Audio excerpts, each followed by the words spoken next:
You know, some people say that regularly, along with "how are you?" Keeping busy is an expectation in our culture. Keeping too busy.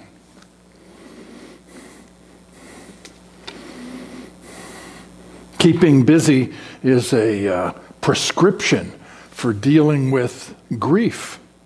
Doesn't really work, but it's really common. Keeping busy is an assumption about how to live our lives. That works up to a point, but it's limited. It hurts us if we don't create some space for quiet, to create some space for rest and renewal. That's called Sabbath in a Jewish tradition. And Sabbath is the name of a book that we're using as a study tool for the next 7 weeks. A book by Wayne Mueller that it's really touched my heart. It's been important to me. Our culture is in dire need of Sabbath, of stopping. Now, the word Sabbath is used in Exodus, in the Ten Commandments. Remember the Sabbath to keep it holy. It's one of the commandments, one of the rules, one of the inspired spiritual principles about how to live a good life. Now, in the Jewish tradition, the conservative Judaism, there are lots and lots of rules about what you cannot do on the Sabbath. Not talking about that. We're talking about the overall idea of a pause, an openness to spirit.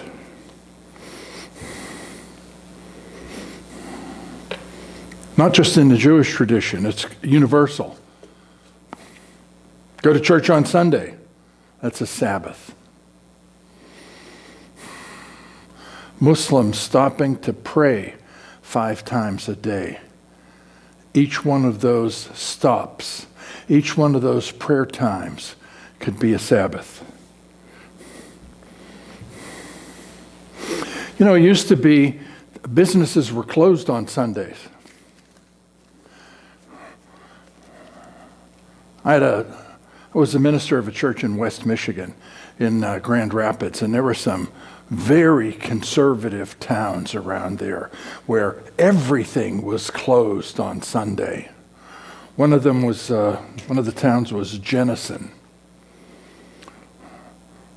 Things are open there on Sunday now because a business came in and broke the rules, started being open on Sunday, and then other businesses followed along.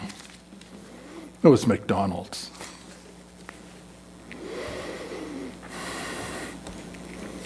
One of the things that Wayne Mueller says in the introduction to Sabbath, where he's telling stories about people that have been overworked and got sick and then stopped, that unless we take time to stop, unless we observe a Sabbath in one way or another, illness or injury could become a Sabbath for us.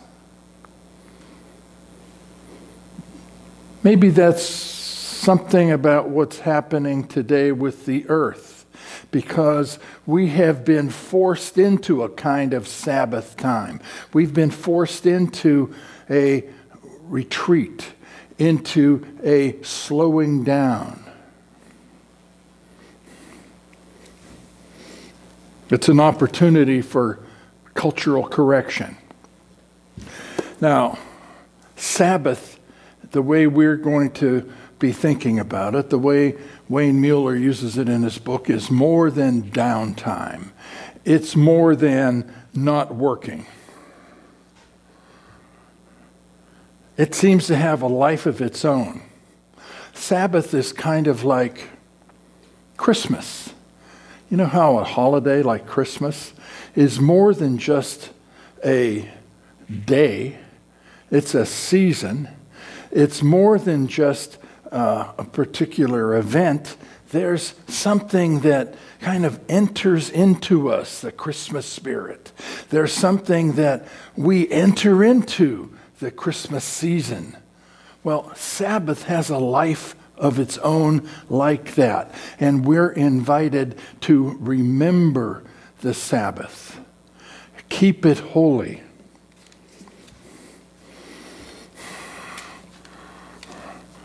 Right now, Muslims are celebrating Ramadan, a holy month where from dawn until dusk is a time of fasting. Fasting as a spiritual practice to remember spirit, to have a connection with the holy. And they pray 5 times a day, and like many other spiritual traditions, some are open and flexible, and some are really rigid and rule-bound. I was on an airplane from Qatar Airlines one time, and it's a Muslim country, and there was a sign that said, during times of prayer, please stay in your seats. Okay? They didn't want people coming out of their seats and getting on, putting their rugs down on the aisle in the airplane and praying. And they had, on the TV screens, they always had a little arrow pointing in the direction of Mecca, no matter what direction the plane was going.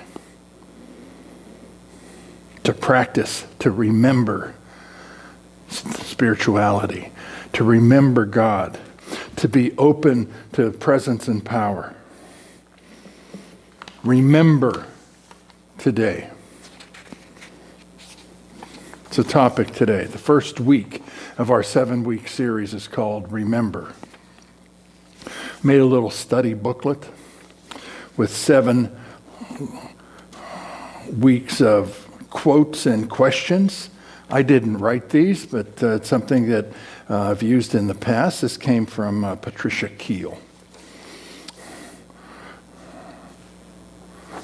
Copies of this are available in the little book box in the parking lot of the church. And a copy of week 1 was in our newsletter. And so, a couple things that Mueller says. We remember where we have been most deeply nourished and see more clearly the shape and texture of the people and things before us. Remember that everything that you have is a blessing. Remember to delight in your life, in the fruits of your labor. Remember to stop and offer thanks for the wonder of it. Remember the Sabbath to keep it holy. Remember, whenever caught up in, oh, it's Sunday, that's my golf day. Oh, it's Sunday, football's on. Or whatever other thing we automatically do on days off. Remember that there's a spiritual element that's available to us. So I want to take that phrase, that commandment, and switch it around a little bit. I suggest that we remember the holy to keep the Sabbath. Because the Sabbath becomes automatic sometimes. We forget about it. We ignore it. Remember the holy. Remember the sacred. Remember the spiritual. And that will enable us to keep a spiritual holiday where we are able to enter into it and have Spirit enter into us. Remember it regularly. Not just when we're sick. Not just when we have problems. Not when we're confused or poor or depressed or having some conflict with others. Remember it regularly. Regularly. To keep a consciousness of spirit. That's the purpose of Sabbath, is to keep the weak open to the presence and power of infinite love and wisdom. Remember it, to keep from being overwhelmed with the responsibilities and the needs and the things we need to do. Remember it to make what we're doing now, sheltering in place, to let that practice that we hadn't chosen become something spiritual for us. Sheltering in place is making some people mad. And it's understandable. They lose their jobs. There's no income. They're forced to stay at home with everybody, with the family. Remember the Sabbath. Remember your spiritual connection, your spiritual principles to make this quiet time, this time of separation, this time of not being able to do everything that we want to do, to let there be a sense of holiness about it. There's been a lot of talk about returning to normal. I remember back in the 70s, I had a bumper sticker on my car. Why be normal? I kind of flaunted being a little strange, long hair and all that. Why be normal? Because normal isn't quite perfect. Normal has a lot of elements in it that are unhealthy, that are imperfect, that are immature. Return to normal. Now, let's create a new normal. Let's keep this open to insights. It's like the pictures that have been shown on the news of clear skies, of what cities and mountains look like without the air pollution caused by all of the cars that are now parked in people's driveways. That's an insight. Now, we're going to go back to driving, but that picture, that image, that insight of clean air can stay with us. We can't go back from that. We can't forget that. It's in our consciousness now that normal wasn't quite right and we need a new normal. And there are many different kind of insights that are coming up from this imposed Sabbath, this sheltering in place. Do we want to go back there?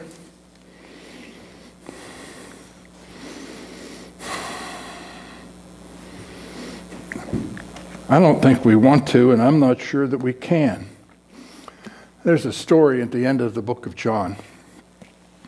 One of the post-resurrection experiences, one of the stories that's supposed to confirm that Jesus really was resurrected. And, John's gospel was written hundreds of years after that. And so it's just a collection of stories. But this is a good story. The disciples, after the crucifixion, were wondering, well, what do we do now? Now that he's gone, what do we do? Now that the Romans think of us as terrorists, what do we do? Well, a number of them were fishermen. So they went fishing. Well, I don't know, so I guess we can go back to what we did before. They went back to fishing. And it said they went out and fished. They were professional fishermen. And they had the boat and the nets and all of that, and they went out. Nothing happened. They didn't get anything. Going back to the way they were didn't work. In this story, Jesus was on the beach, and they came in with empty nets, and he said, hey, go back out and throw your nets over on that side. And they did, and they came back with the nets overflowing. Okay, so the Christ within us, there's a presence of infinite wisdom that guides us in health, in relationships, in prosperity, in meaning and harmony in our lives. And once we have had an experience, a spiritual awakening, we can't pretend that it didn't happen. We can pretend, but it's always there with us. Something makes an impact on us, and it's always there. We might try to ignore it or forget about it. Forget about it. A New York thing, huh?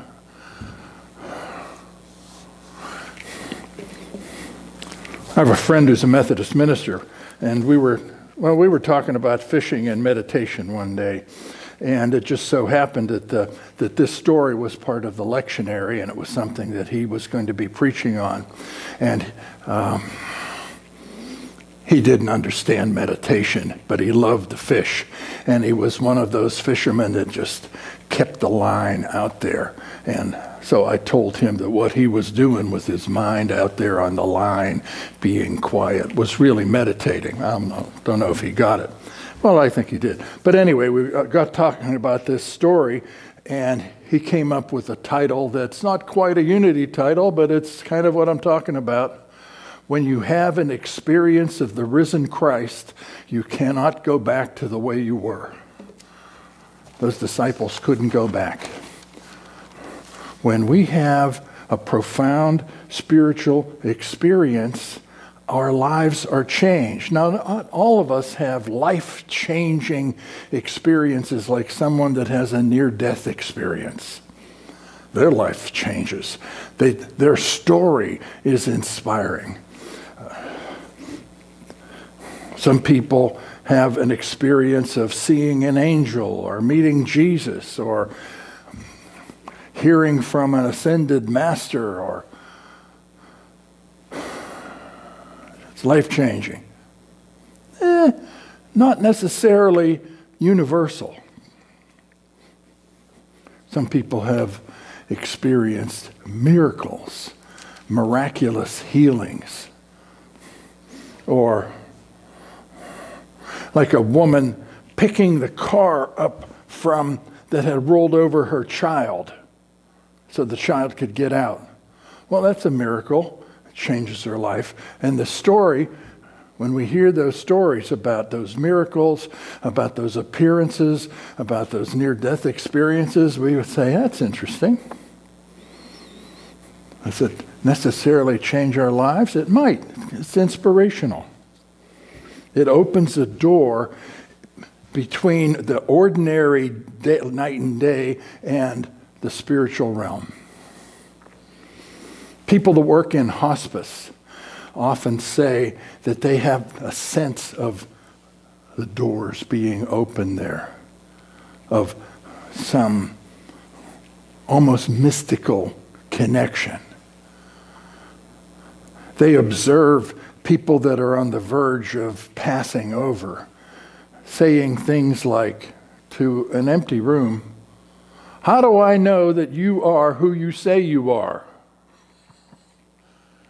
Oh, wonder who they're talking to. Okay. People that are getting ready to pass, reporting experiences. Now, some hospice workers, I asked a doctor about that, and that worked with the dying, and he said, that's just the effect of the medication. It dismissed it. Sometimes we forget about experiences or insights that we've had. Sometimes we have a tendency to dismiss something that could be really transformational. We forget things that don't fit in with our normal frame of reference. See, we have filters in place.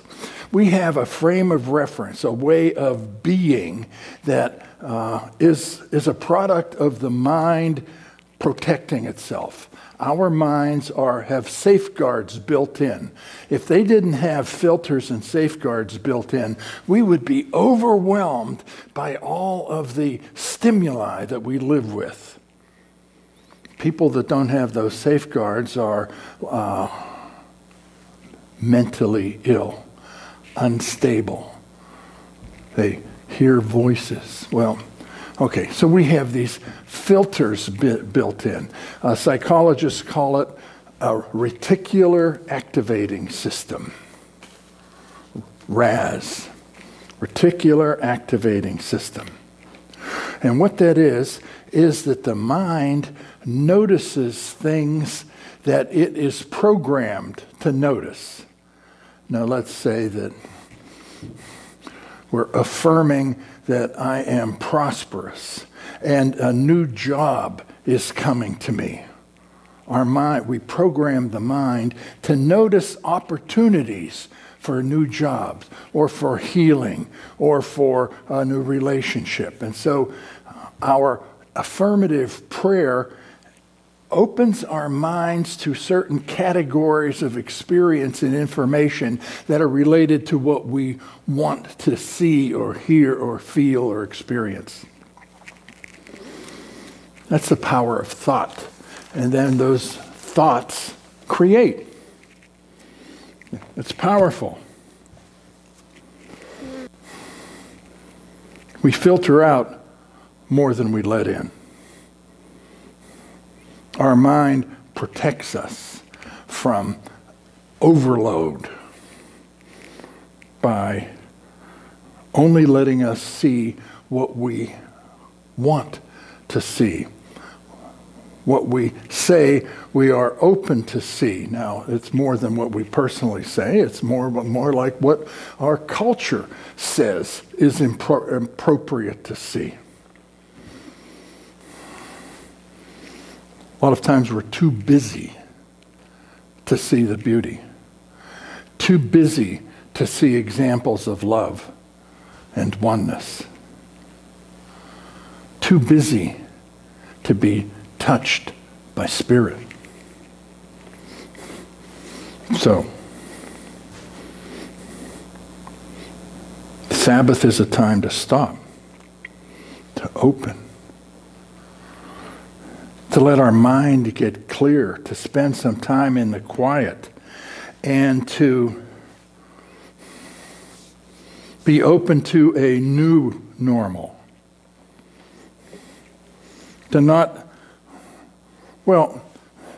To bypass the mind's tendency for us to forget what's irrelevant,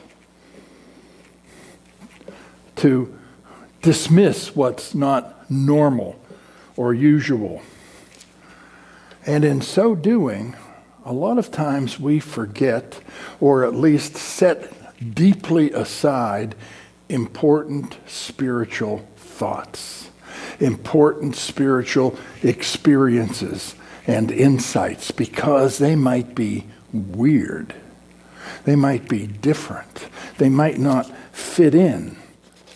We may not forget them, but we store them in a basement that is so far away that they're not part of everyday activity. So, an important practice for Sabbath is to recall those. Remember the holy moments.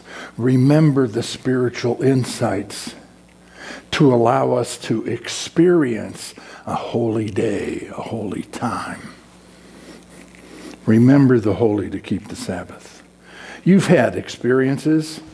You've had moments of profound understanding, moments of ecstasy or inspiration, of transcendent joy, of oneness, of love, of peace.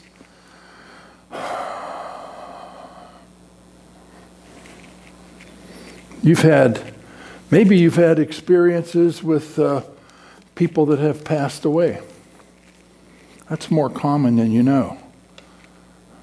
That's very common, actually. It's unusual for people to admit it because it's weird. Okay? And in some ways, it's unusual for people to remember it because it doesn't fit in with the normal operating system that's there. So, remember what you have seen, what you have heard. Remember what you have felt. Remember when you have been touched. You know, there's some cultures that seek those spiritual experiences with walkabouts, vision quests. They go off and seek in the wilderness. You seek in solitude. You seek in sacrifice to be opened to something paranormal, beyond the ordinary. Maybe with animals. Maybe in relationships. Maybe in nature. Maybe in meditation. Remember something that connects you with Spirit. Remember the holy. Do you have some favorite prayers? Remember that. Remember some favorite quotes. And they are a starting point for a movement into a deep spiritual experience. When I teach meditation techniques, one of the things that I often teach is remember a spiritual experience that you had. You've had them, or you wouldn't be wanting to meditate, or you wouldn't be coming to church, or you wouldn't be watching this video.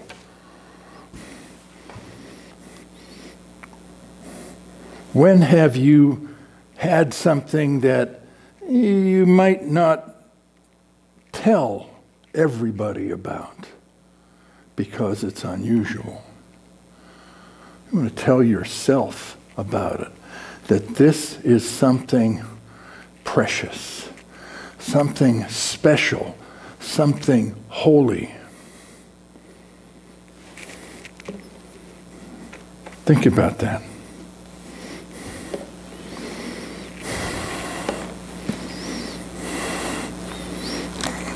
Before we start the meditation, I want to read you something from one of Paul's letters. That's about remembering and forgetting. This is paraphrased from Philippians 3:13, 14. Forgetting what lies behind us and remembering what is calling us forward to live in the consciousness of the Christ.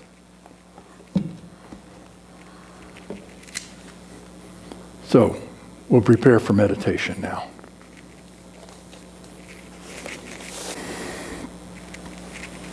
Remember the holy to keep the Sabbath. This is a meditation about remembering sacred experience, spiritual insight, to enter into a holy, quiet, renewing time, Sabbath.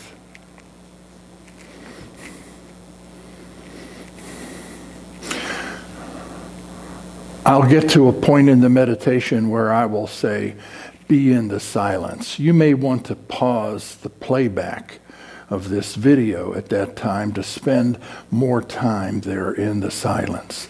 And when you finish with the silence, you can push play again to complete it.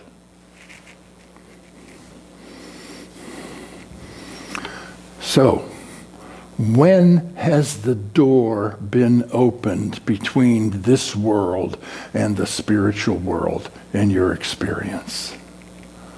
When have you known something deeply without the ability to be able to explain it or prove it? That's faith. When have you been touched by Spirit?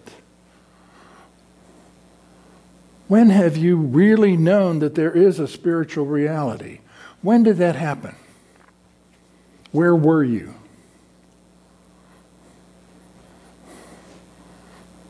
Was anybody with you? Your experience there is a starting point of a journey into a holy presence.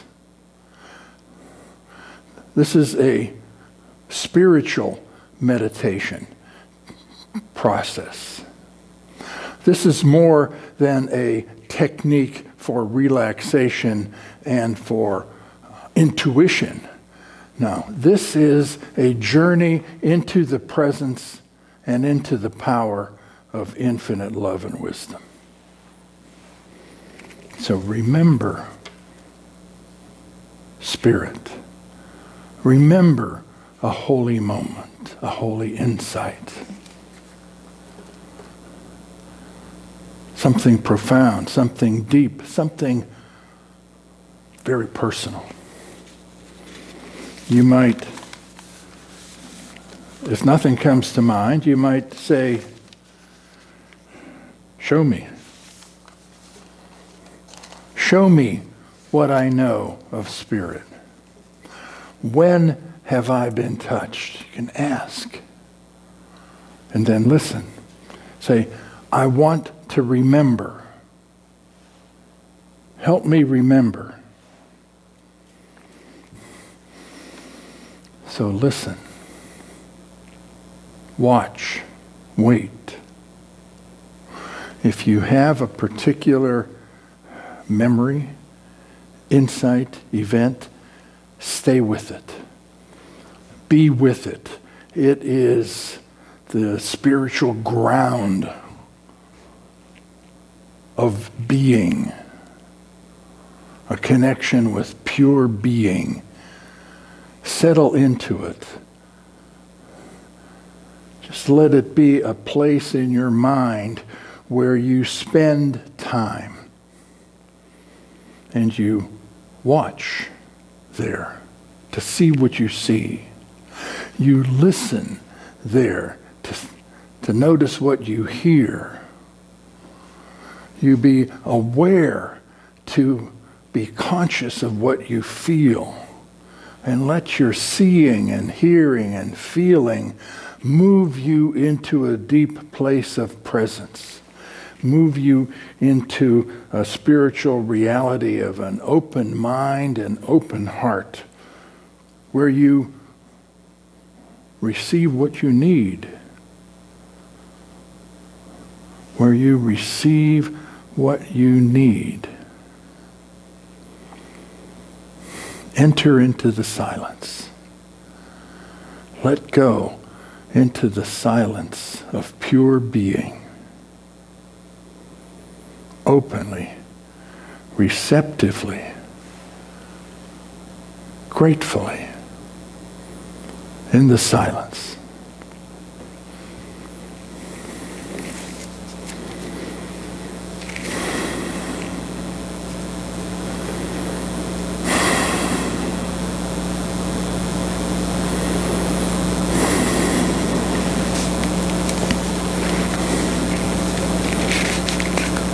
Let me remember. It's a song we often sing on Sunday mornings.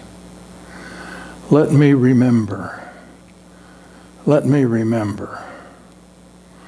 Let me remember I am one with God. I am one with the heart of the Mother. I am one with the heart of love. I am one with the heart of the Father. I am one with God. And in that oneness, we can be an instrument of creative ideas, an instrument of healing, of abundance, be an instrument of God's peace. We open our minds and our hearts to that presence and power. Divine love flows through us and blesses everything that we say, everything that we do, everything that we reach out for, everything that we give. And all is well. All is well. All is well. It's the light of God surrounds us. The love of God enfolds us. The power of God protects us. The presence of God watches over us. Wherever we are, God is with us and all is well.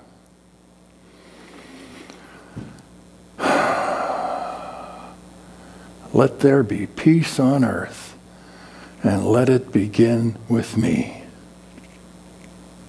You can finish that up on your own. God bless you.